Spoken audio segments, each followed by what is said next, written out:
am talking to Bryan Lafata. He is the athletic director at Gloucester High School. Hi, Bryan. How are you today? I'm doing well. Thanks, Heather. How are you? I'm okay. I'm okay. So the spring season is definitively not happening this year. Can you just start by telling us what you were anticipating from Gloucester teams this spring? We were looking forward to a good spring.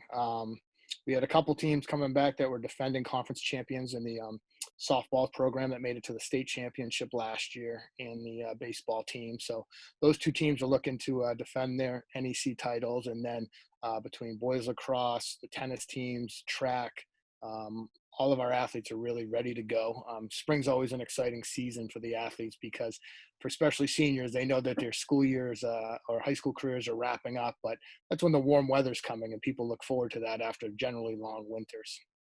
Right, right. Sitting out and watching those baseball games and softball games. Yeah. So, how are those seniors doing? And the juniors who were probably looking forward to showing off their stuff too, right? Yeah, exactly. The seniors, I mean, they did great. Considering the situation, I mean, we've all the schools and different ads and everybody have tried to do everything possible to recognize the seniors. Losing out for a lot of them, it'll be the last time they play an organized sport. Some of them won't go into the next level, and playing college is always difficult.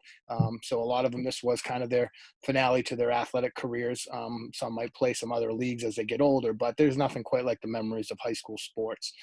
So they did very well. Right.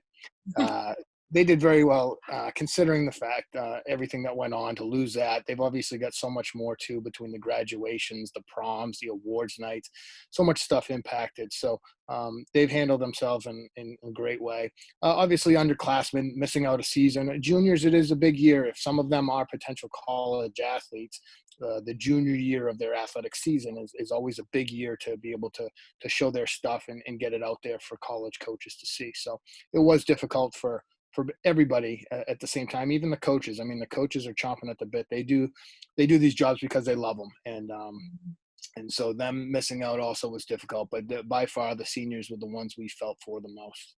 Mm. Did you have any chance to do any sort of Zoom recognition of their accomplishments or anything like that? They have several different things going on. They have the school academic awards nights and everything. We didn't do anything in particular for sports awards. Usually those are done by the teams individually at the end of a season. But we did on all of our social media accounts, our Twitter, Facebook, and Instagram. We did recognized every senior spring sport athlete with their own post information about them, what they'd done through high school, where they were going to college and everything. So trying to give them recognition that way. And it was able to hit with those three different social media outlets, hit thousands of people. And so their family, friends, their schoolmates, everyone could see that. So that worked out well. Oh, that's great. And Gloucester Times has done some sort of series on Gloucester athletes, right?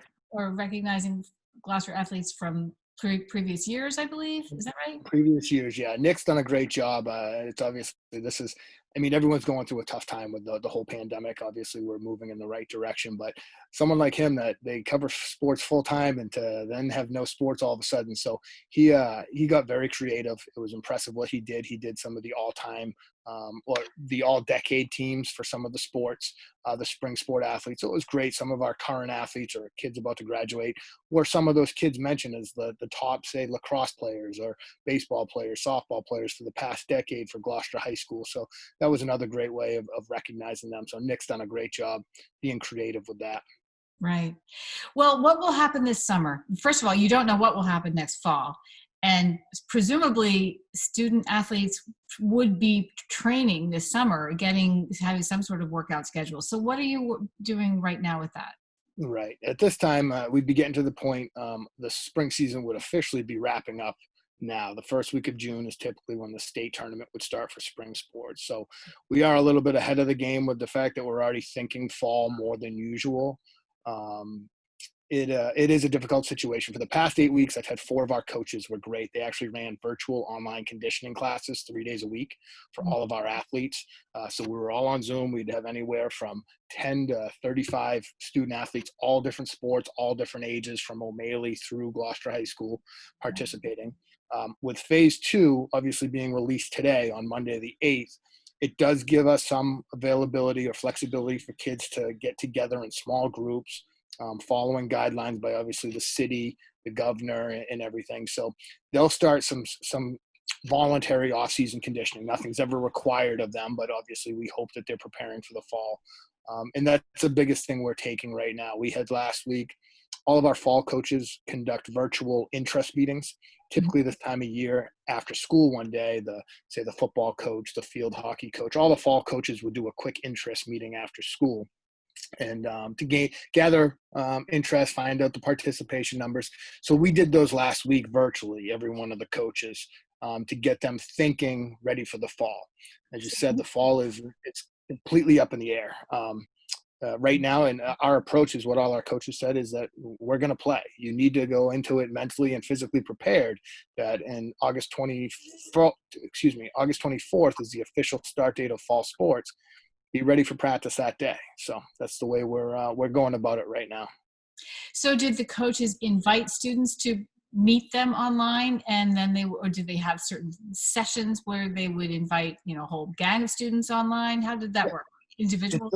It's the whole group. Any student athlete that's interested and eligible, grades wise, basically 9 through 12th grade. Obviously the seniors were graduating, but even incoming 8th graders, they could sign on to the Zoom meeting.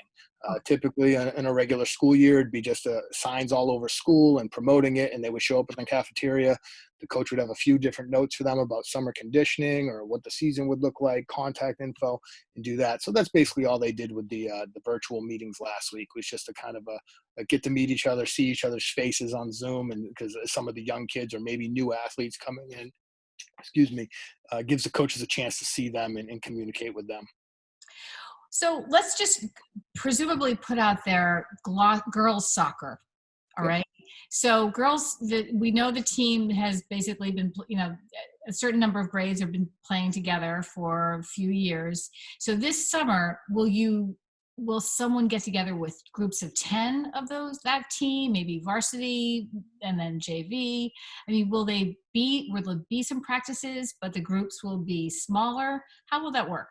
Well, no matter what type of year, whether a pandemic or anything of this sort, there's MIAA rules, Massachusetts Interscholastic Athletic Association. They're obviously our governing body of all high school sports in the state.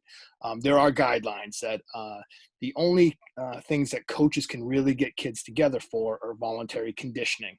The in-season, our regular season coaches cannot organize groups of our own players with, say, soccer balls and running soccer practices. Obviously, in years past, and hopefully this summer, they will may be able to continue with some summer leagues. There's obviously summer soccer, summer basketball, summer baseball, softball, which are non-affiliated with the school, where hopefully the kids will participate in some of those, or they'll just practice on their own. But as far as anything organized on behalf of GHS, we don't sanction anything at this point, but coaches are allowed by the state, by the MIAA, to do conditioning, which are non-sport specific, and it's got to be open to anybody. So a lot of our athletes will do conditioning work with one another, and some of the coaches will be with them. And there are some camps for like football players and soccer players too, right? Will any of those camps be happening, do you believe? That's still up in the air, and I think it's state by state, because some of these camps, even some of the student athletes go to, will be at like universities or colleges, and it's on the different ones throughout New England or wherever they may attend. And obviously, they're under another totally different guidelines, how they're going to run camps, spacing of kids, all the social distance guidelines they need to do. So I know that's another industry. It's very tough on them right now, trying to figure out what they're going to do. And things come up so fast. I mean, you find out about phase 2 guidelines right before phase 2, and they have to kind of rush and come up with things. And then something like that. I mean, like our city, I work with the DPW guys are tremendous, but it's a lot of work for them right now. I'm just worried about athletic fields, but at the same time, they're trying to put in policies for our parks, our beaches, and everything else. That there's so much going on, so people just need to be patient with it. And that's what I'm trying to promote with our athletes and our coaches now, that, yeah, we can get outside, but we need to be smart about it and be patient. Good for you. So how are you spending your time? Are you going to lots of meetings? Are you going to city meetings? Are you meeting with athletic directors? And I mean by virtual meetings. Yeah, virtual meetings. It's typically myself and the athletic directors in our conference. Usually about every 3 or 4 weeks, we'll get online, depending on the situation. Throughout the spring, we met a little bit more often because things were so fluid and changing constantly. Mhm. But now we're at a point where we'll meet like once a month, like usual, starting to prepare for the fall, the winter, and the whole upcoming year. Um, I'm working with coaches. I mean, it's a lot of admin work. I mean, typically what my job is, the only thing I'm missing out now is just being at the fields or the courts, whatever it might be. So it's a lot of preparation for the next year. Things are kind of the same for me at this point right now, setting up our schedules, our officials, making sure our field schedules are set and ready to go, and registration, getting the kids registered for the fall. So when August 24th does come, hopefully everyone's got their physicals done and done all their proper registration that they can just get on the field and start playing. Right. Do you have any conversations with the Director of Public Health, Karen Carroll? Do you have any interaction with her? Not at this point right now. I have for various other issues or things that have come up in the past, but right now, and I even know, I mean, sports is my life and I love it, but there's other higher priority things the past 2 or 3 months, obviously, that go before that. So there's no need for me to have to go to Karen, or sometimes it just works through other avenues. Like I said, I work a lot with the Department of Public Works and Joe Lucido, Mike Cole, Mark Cole, and Mike Hale. Those guys are great with the athletic group and helping us. So I typically would go through them, as they're going to work with the health department and obviously the mayor and everybody else with decisions. So everyone works pretty well together. Good. Okay, so what's your workout schedule during this pandemic? My personal workout schedule, Yeah. oh gee, I wish I could say it was something fairly consistent. Um, and over the past 2.5 months or so, whatever it is now we've been in here, I feel like every day I'm like, all right, I'm going to start doing this day and that day.